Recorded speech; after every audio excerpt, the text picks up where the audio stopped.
একটা অসম্ভব বড় ঘটনা যেমন ঘটেছে, আমরা আবার কিছু ঝুঁকির মধ্যেও আছি। এই কারণে আমাদেরকে এই যে বড় ঘটনাটা আমরা ঘটেছে, এটা যেমন আমাদেরকে ধরে রাখতে হবে একদিকে, দ্বিতীয়ত আরেকটা ব্যাপার আছে যে আমাদেরকে আসলে একটা সেফ জায়গায় পৌঁছাতে হবে।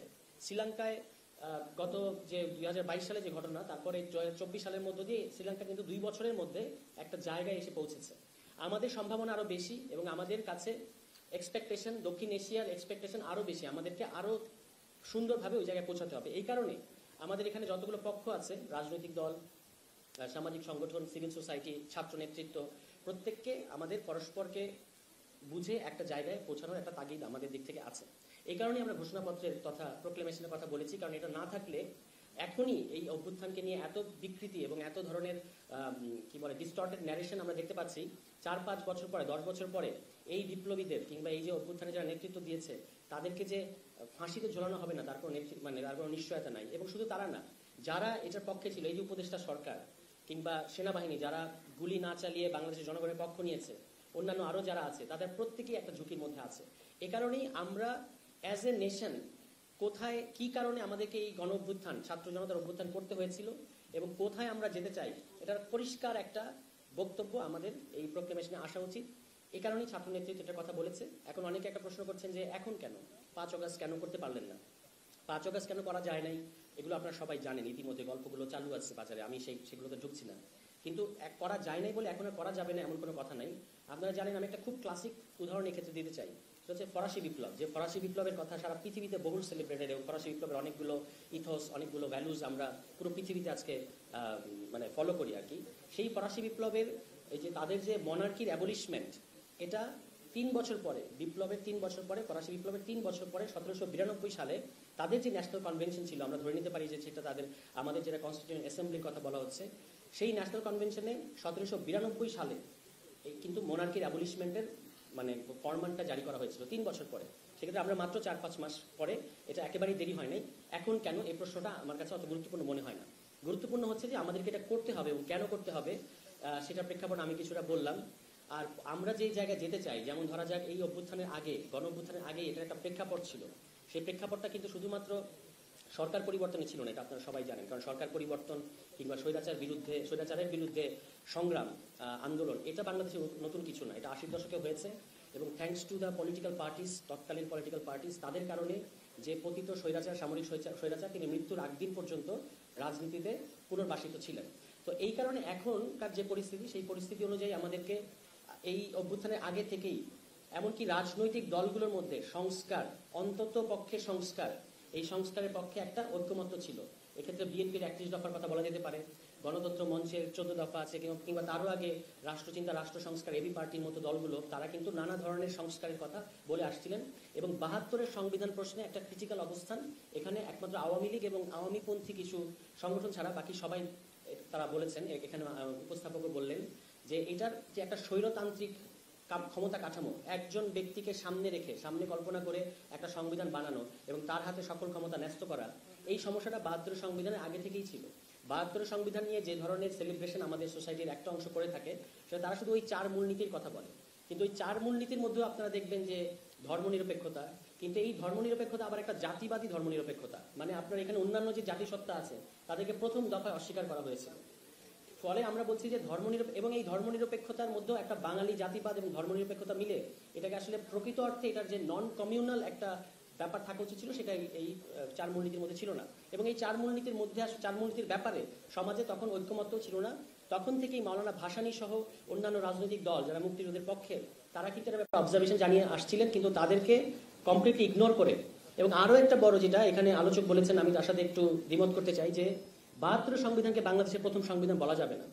বাংলাদেশের প্রথম সংবিধান আসলে বাংলাদেশের যেটা প্রোক্লেমেশন অফ ইন্ডিপেন্ডেন্স, সেটা হচ্ছে বাংলাদেশের প্রথম সংবিধান ছিল। এই সংবিধানটাকে, তার মানে হচ্ছে 72 সংবিধানটা আসলে, আমরা বলে থাকি যে 75-এর পর থেকে আমাদের মুক্তিযুদ্ধ ব্যাহত হওয়া শুরু করেছে। এখানে আমার অবস্থান এবং আমার ধারণা, শুধু আমার না, আমার এই অবস্থানগুলো তৈরি হয়েছে আসলে বাংলাদেশের ইতিহাস এবং রাজনীতি সম্পর্কে আমার যে বোঝাপড়া, তার মধ্যে দিয়ে পড়াশোনা করে, যে বাংলাদেশের এই মুক্তিযুদ্ধ এবং 71-এর যে প্রোক্লেমেশন অফ ইন্ডিপেন্ডেন্স, তার বিরুদ্ধে প্রথম সাংবিধানিক প্রতিবিপ্লব হচ্ছে 72-এর সংবিধান। ফলে এইখান থেকে 72-এর সংবিধানকে নিয়ে আমাদের এখানে যে একটা উদ্বেগ কিংবা যে এটাকে বাদ দিলে কি হবে না হবে, আমার কাছে মনে হয় যে এটা খুব বেশি যৌক্তিক না। এই মুহূর্তে এসে আমরা যেখানে দাঁড়িয়েছি, যে আমার বোঝাপড়াটা হচ্ছে এই 72 সংবিধান ইতিমধ্যেই গণ অভিপ্রায়ের বিরুদ্ধে দাঁড়ানো ছিল। আর একটা সংবিধান যখন গণ অভিপ্রায়ের বিরুদ্ধে দাঁড়ায় তখন সেই সংবিধান নিজেই নিজেকে অবৈধ কিংবা প্রশ্নবিদ্ধ করে। এই কারণে এই অভ্যুত্থানের আগে থেকেই যে কথাগুলো আমাদের সমাজে ছিল, রাজনীতিতে ছিল, যে সংবিধান সংস্কার করতে হবে কিংবা নতুন সংবিধান প্রণয়ন করতে হবে। এবারে ছাত্র নেতৃত্ব একটা ইউনিক এক দফা দিয়েছিলেন 3 অগস্ট, যে ফ্যাসিবাদী ব্যবস্থার বিলোপ। এখন এসে অনেকে বলার চেষ্টা করছেন যে 5 তারিখ অভ্যুত্থান ঘটেছে, আপনি 3 তারিখে বললে কি লাভ হবে 2 দিন আগে। কিন্তু আমরা তো 3 তারিখে জানতাম না যে 5 তারিখে ঘটনাটা ঘটতে যাচ্ছে। ফলে 3 তারিখ থেকে আপনি যে যখন আন্দোলনটা যতদিন চলতো ততদিন কিন্তু এই এক দফার ভিত্তিতে, অর্থাৎ এই যে ফ্যাসিবাদের পতন এবং ফ্যাসিবাদী ব্যবস্থার বিলোপ, এই এক দফার ভিত্তিতে কিন্তু জনগণ একমত হয়েছে। সুতরাং আপনাকে এখন এই ফ্যাসিবাদী ব্যবস্থার বিলোপ ঘটাতে হবে এবং এতে ভয়ের কিছু নাই। এর মধ্য দিয়ে আমরা একটা গণতান্ত্রিক বিপ্লব সম্পন্ন করার কথা বলছি। এখন প্রশ্ন তোলা হচ্ছে যে এটা কি অভ্যুত্থান নাকি এটা বিপ্লব। এই প্রশ্নটা আমার কাছে খুব কাজের মনে হয় না। কেন কাজের মনে হয় না? তার কারণ হচ্ছে আমরা যখন একটা জিনিসকে বিপ্লব বলতে চাই তখন আমাদের মাথায় রুশ বিপ্লব কিংবা চীনের বিপ্লব 48-এর সেইটা কাজ করে মাথায়, অর্থাৎ একটা সমাজতান্ত্রিক ফ্রেমওয়ার্ক কাজ করে। কিন্তু পৃথিবীতে যে ইউরোপিয়ান কান্ট্রিগুলো আজকে যাদেরকে আমরা গণতান্ত্রিক রাষ্ট্র হিসেবে চিনি, তারা প্রত্যেকে কিন্তু এক একটা গণতান্ত্রিক বিপ্লবের ফসল। আমরা কিন্তু সেই ফ্যাসিজম থেকে ডেমোক্রেসি, মানে ফ্যাসিবাদ থেকে গণতন্ত্রে যাওয়ার যে রোডম্যাপ, আমরা সেই রোডম্যাপের মধ্যে আছি। ফলে 5 তারিখের এই অভ্যুত্থানের মধ্য দিয়ে, তথা এটাকে বিপ্লব বলতে পারবো আমরা, কারণ এটা হচ্ছে একটা গণতান্ত্রিক বিপ্লব। আমরা যাত্রা শুরু করেছি, গণতান্ত্রিক বিপ্লব অর্ধেক সম্পন্ন হয়েছে ফ্যাসিবাদকে পতনের মধ্য দিয়ে। এখন আমাদেরকে এটা কমপ্লিট করতে হবে। এই যে ফ্যাসিবাদী ব্যবস্থার বিলোপ, জুলাই প্রোক্লেমেশন করা, গণপরিষদ করা, তারপর হচ্ছে সংবিধান, নতুন একটা সংবিধান প্রণয়ন কিংবা সংস্কার করা, এই সমস্ত জায়গায়। এখানে শেষ দুটো কথা আমি বলবো আপনাদের সামনে। সেটা হলো, এক হলো ম্যান্ডেটের প্রশ্ন তোলা হচ্ছে যে সংস্কারের ম্যান্ডেট এই গভর্নমেন্টের আছে কিনা। প্রথম কথা হলো যে, এবং এই সরকার অনির্বাচিত সরকার, -2 পায়তারা চলছে, এই ধরনের কথাগুলো শোনা যাচ্ছে। এগুলো খুবই দুঃখজনক। কারণ -2 যখন আপনি বলেন যে -2 এর একটা ষড়যন্ত্র দেখা যাচ্ছে, তখন আপনি মূলত আওয়ামী লীগকে ভিকটিম হিসেবে উপস্থাপন করেন যে আওয়ামী লীগের সাথে একটা অন্যায় ঘটেছে। কিন্তু আওয়ামী লীগ তো বাংলাদেশের জনগণের সবচেয়ে, গত 50 বছর ইতিহাসে সবচেয়ে বড় বিরোচিত একটা ঘটনার মধ্যে দিয়ে আওয়ামী লীগের পতন ঘটেছে। ফলে আপনি নিজেকে কেন আওয়ামী লীগের অবস্থানে দাঁড় করাচ্ছেন যে একটা দলকে মাইনাস করা হয়েছে, আরেকটা দলকে মাইনাস করার পায়তারা চলছে? এই কথাগুলো আমরা যারা অভ্যুত্থানের পক্ষে যে রাজনৈতিক দলগুলো, তাদের কাছ থেকে এক্সপেক্ট করি না। দ্বিতীয় কথা হচ্ছে যে এই যে পপুলার সভরেন্টি কিংবা গণসার্বভৌমত্ব, যার মধ্য দিয়ে এই সরকার অনেক নাজুক, এই সরকারের অনেক সমস্যা আছে, অনেক অভিযোগ আমাদেরও আছে। কিন্তু যতটুকু আমরা এই সমাজে বোঝাপড়ার মধ্য দিয়ে এই সরকার কায়েম করতে পেরেছি, কারণ এই সরকারকে আমাদের টিকিয়েও রাখতে হবে। এই সরকার অভ্যুত্থানের ম্যান্ডেট নিয়ে এসেছে, এটা আমাদেরকে, ফলে এই সরকারকে অনির্বাচিত বলা উচিত হবে না।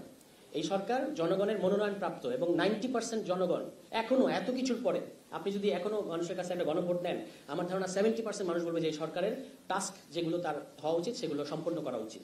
এবং এই সংস্কার হচ্ছে এই সরকারের একটা প্রধান এজেন্ডা। সে যদি সংস্কার না করে যায়, তাহলে কি আপনি ধরেন আমাদের দেশে তত্ত্বাবধায়ক সরকারের যে আইডিয়া আছে, এটা হচ্ছে 3 মাসের মধ্যে আপনাকে একটা নির্বাচন দিয়ে চলে যেতে হবে। এই সরকার ইতিমধ্যেই 3 মাস পার করেছে। তাহলে আপনি আপনার ক্ষমতায় থাকা, ধরা যাক 1 বছর থাকবেন, আপনি কিভাবে আপনি যৌক্তিক করবেন নিজের 1 বছর থাকাটা যদি আপনি সংস্কার না করেন? তখন তো পরবর্তী পার্লামেন্ট এসে আপনাকে অবৈধ ঘোষণা করতে পারবে। শেষ কথাটা হচ্ছে ম্যান্ডেট নিয়ে আমি বলবো। এখানে আমরা গণপরিষদের কথা বলেছি, আমরা সংবিধানের কথা বলেছি। আমরা প্রশ্ন করতে চাই পাল্টা, যে যারা মনে করেন যে নির্বাচিত সংসদে গিয়ে, নির্বাচিত সংসদ ছাড়া সংস্কারের ম্যান্ডেট দেওয়া যাবে না, তাদেরকে আমরা প্রশ্ন করতে চাই যে নির্বাচিত সংসদের বৈধতার ভিত্তি কি? পরবর্তী যে নির্বাচিত সংসদটা হবে তার বৈধতার ভিত্তি কি? তার ম্যান্ডেট কোথায়? তার কাছে কিন্তু সংবিধান প্রণয়ন কিংবা সংস্কারের ম্যান্ডেট নাই। সংবিধান প্রণয়ন কিংবা সংস্কার করতে হলে এই গণপরিষদ নির্বাচনের মধ্যে আমাকে যেতে হবে। এবং অনেক রাজনৈতিক দল জুলাই মাসের মধ্যে নির্বাচন চাচ্ছেন। আমরা বলছি ঠিক আছে, জুলাই মাস না, আপনি এবছর ডিসেম্বরের মধ্যে নির্বাচন করেন, কিন্তু সেটা গণপরিষদ নির্বাচন হতে হবে।